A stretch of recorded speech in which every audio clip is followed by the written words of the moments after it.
எடுத்து வைத்த பணத்திலே ஒரு 1100 கோடி ரூபாயை மீட்டு இருக்கிறோம். இன்னும் 15 மாதம் பேசுகிறது. அதே மாதிரி நமக்கு வர வேண்டிய அரியர்ஸ், அதே போல 1/4/2003 ஓய்வூதியம், அது அரசு ஊழியர்களுக்கு கமிட்டி எல்லாம் போட்டு இருக்கிறார்கள்.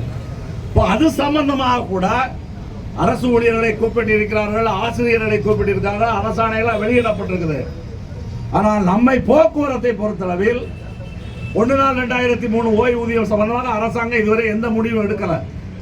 தமிழ்நாட்டில் உள்ள 7 லட்சம் அரசு ஊழியர்கள், அதே மாதிரி ஆசிரியர்கள் என்று அனைவருக்கும் 1/4/2003 ஓய்வூதியம் சம்பந்தமாக அவர்களுடைய கருத்துக்களை கேட்பதற்கு அரசாணை வெளியிடப்பட்டிருக்குது.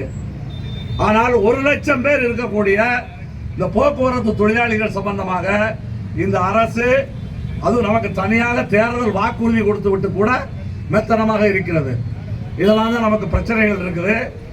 இந்த அரசாணை இன்றைக்கு வெளியிட்டது, அதற்கு காவல்துறை கொடுத்த ஒத்துழைப்பு அனைத்திற்கும் நம்ம நன்றி. போராட்டத்தில் கலந்து கொண்டதனுடைய முதல் வெற்றி என்று கூட சொல்ல முடியாது, ஒரு முன்னேற்றம். அந்த முன்னேற்றம் ஓகே தான்.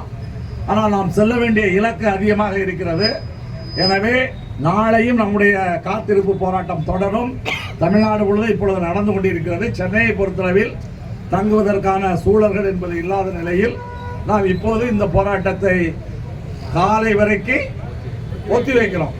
காலையில் தோழர்கள் 8 மணிக்கு மேல் திட்டமிட்டு வாங்க, நாம் வலுவாக வருவோம். ஒருவேளை காவல்துறை எப்போது கைது பண்ணாலும் 1000-2000 பேரை கைது பண்ணணும். அப்படி கைது பண்ணக்கூடிய அடிப்படையில் தான் நாம் போவோம். அப்படி கைது பண்ணுவதும் வழக்கமாக வண்டியிலே கூப்பிடுவார்கள், நாம் ஏறி செல்வோம். அந்த மாதிரி எல்லாம் இந்த முறை நடக்காது. அரசாங்கம் இதில் ஏதாவது முடிவுக்கு வராவிட்டால் நிச்சயமாக இந்த அரசாங்கத்தை சந்தி சிரிக்கக்கூடிய அடிப்படையில் செய்கிற அளவுக்கு தான் நம்முடைய போராட்டம் இருக்கும். அந்த அடிப்படையில் இன்றைய போராட்டத்தில் கலந்து கொண்ட தோழர்களுக்கு சம்மேளனத்தின் சார்பாக வாழ்த்துக்கள். எனவே நாளை தோழர்கள் இதைவிட கூடுதலான தோழர்களை பணிமனைக்கு சென்று நாளை திரட்டி வர வேண்டும் என்று அனைவர் சார்பாகவும் கேட்டுக்கொண்டு தயானந்தம் சில தகவல்களை சொல்வார்.